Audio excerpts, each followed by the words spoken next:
ତମାନଙ୍କ ପାଇଁ ଏଠି ଗୋଟେ ଭଲ ଜିନିଷ ଆସେ କଣ୍ଢେଇ ହଉ କିମ୍ବା ବେଲୁନ ହଉ ତମେ କେମିତି ହୁଅ ଖୁସି ହୁଏ।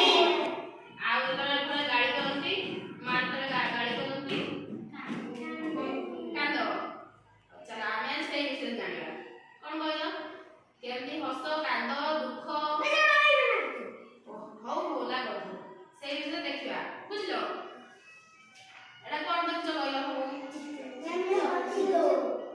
ଭଲସେ ଦେଖିକି କୁହ ଏଟା କଣ ଦେଖୁଛ।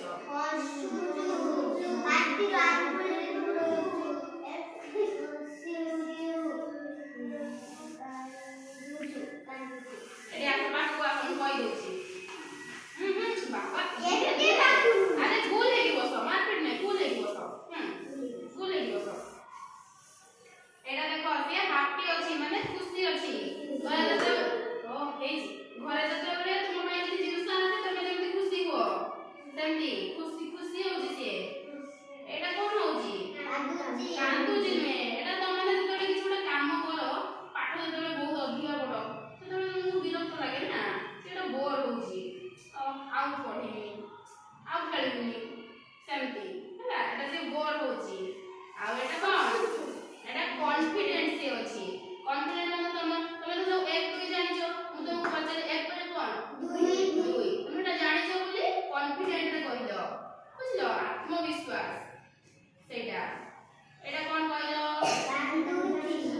ଏଟା କାନ୍ଦିବା ନୁହେଁ। ଏଟା ସିଏ ସିକ୍ ମାନେ ରୋଗୀ ଅଛି। ଜ୍ୱର ହେଲେ ତମକୁ ଯେମିତି ଦେହ ଭଲ ଲାଗେ ଦେହ ଭଲ ଲାଗୁନି ହେଲା ମିଛଟାରେ କୁହ ନାଇଁ ସେମିତି ମିଛ କହିବନି। ଏଇଟା ସେମିତି ସିଏ ରୋଗୀ ନ ଅଛି ହେଲା ଜ୍ୱର ଯେମିତି ହୁଏ ଆମର ଦେହ ଭଲ ଲାଗୁନି ସେମିତି। ଆଉ ଏଟା ସେ କଣ କରୁଛି ଏଟା ସେ ଚିଡଉଛି। ଏଟା ସେ ସାଟିସ୍ଫାଇଡ୍ ଅଛି। ତମେ ଯେମିତି ପ୍ରଶ୍ନ ପଚାରିଲି ତମେ ଆତ୍ମବିଶ୍ୱାସ ସହିତ କହିଲ ତାପରେ ତମକୁ କଣ ଖୁସି ଲାଗିଲା ମନରୁ ଯେ ମୁଁ କହିପାରିବି ବୁଝିଲ ନା। ଏଟା ସେଇଟା ତମେ ବଦମାସ କରୁଛ କାହିଁକି ପାଠ କରୁଛନ୍ତି। ଏଟା କଣ ହଉଛି